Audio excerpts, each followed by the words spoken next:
Hello friends, నమస్తే. So, ఇది oh life relax please. ఓ మనసా రిలాక్స్ ప్లీజ్. స్వామి సుఖబోధానంద రాసినటువంటి పుస్తకం అన్నమాట. ఇందులో అద్భుతమైన స్టోరీస్ ఉంటాయన్నమాట. ఈ పుస్తకం చదువుతుంటే రియల్‌గా ఒక హ్యాపీనెస్ అయితే మాత్రం జనరేట్ అవుతుంది. ఫుల్ హ్యాపీ అన్నమాట. సో, దీంట్లో ఒక స్టోరీ మీకు చెప్తానన్నమాట. గోపి అనేటటువంటి ఒక బాలుడుండేవాడు. వాళ్ళ నాన్నగారు మధ్య జరిగిన సిట్యుయేషను.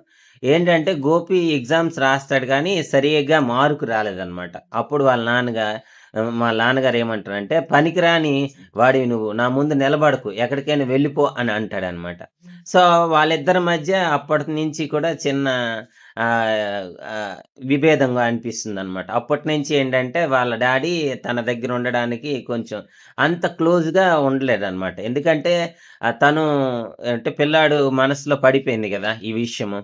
సో, అప్పుడేంటంటే ఇలాగా చదువుతా ఉంటాడు, పెద్దవుతాడనమాట. సో, అప్పుడు తండ్రేంటంటే కొడుకుపై తన ఎంతో ప్రేమ ఉన్నప్పటికీ కూడా ఆ ప్రేమను వ్యక్తపరచలేడనమాట. సో, గోపితో కూర్చొని మాట్లాడడం కూడా ఆయనకి కష్టంగా మారిందనమాట. అయితే సంవత్సరాలు గడుస్తుంటాయనమాట.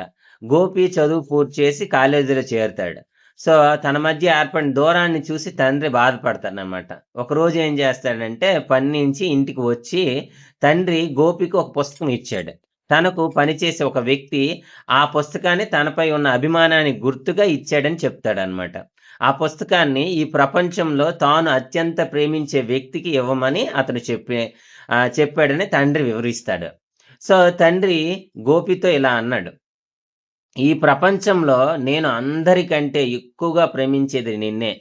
అందుకే ఈ పుస్తకాన్ని నీకిస్తున్నాను" అన్నాడనమాట. ఆ మాటలు విని గోపి హృదయాన్ని కదిలించాయనమాట. అతను ఆనందంతో కన్నీళ్లు పెట్టుకున్నాడు. ఇన్నాళ్ళు తన తండ్రికి తనపై ప్రేమ లేదని తాను తప్పుగా అనుకున్నానని చెప్పాడనమాట. సో, తాను తండ్రికి భారంగా ఉన్నానని కూడా భావించానని, ఒక సమయంలో తన జీవితాన్ని ముగించుకోవాలని కూడా ఆలోచించానని చెప్పాడనమాట. సో, అది విన్న తండ్రి గోపిని మాట్లాడనివ్వలేదు. అతన్ని గట్టిగా కౌగిలించుకొని కన్నీళ్లు పెట్టుకున్నాడు. ఆ కన్నీళ్ల ప్రవాహంలో తండ్రి, కొడుకుల మధ్య ఉన్న ఉన్న ఎన్నో సంవత్సరాల అపార్థాలు, గోడలు కూలిపోయాయన్నమాట. సో, మై డియర్ ఫ్రెండ్స్, చాలా సార్లు మనం హృదయంలో ప్రేమ ఉన్నప్పటికీ కూడా సంకోచం, భయం, అహంకారము లేదా ఇతరులు ఏమనుకుంటారో అనే ఆలోచన వల్ల ఆ ప్రేమను వ్యక్తపరచలేము. సో, వ్యక్తపరచని ప్రేమ కారాగారంగా క్రమంగా దూరాన్ని, అపార్థాలను సృష్టిస్తుంది. ఎన్నో సంవత్సరాల క్రితం జరిగిన చిన్న గొడవ కూడా మనసులో పెద్ద గోడ మారవచ్చు. అందుకే మన సంబంధాల్లో గోడలు నిర్మించకుండా వారధులు నిర్మించాలి.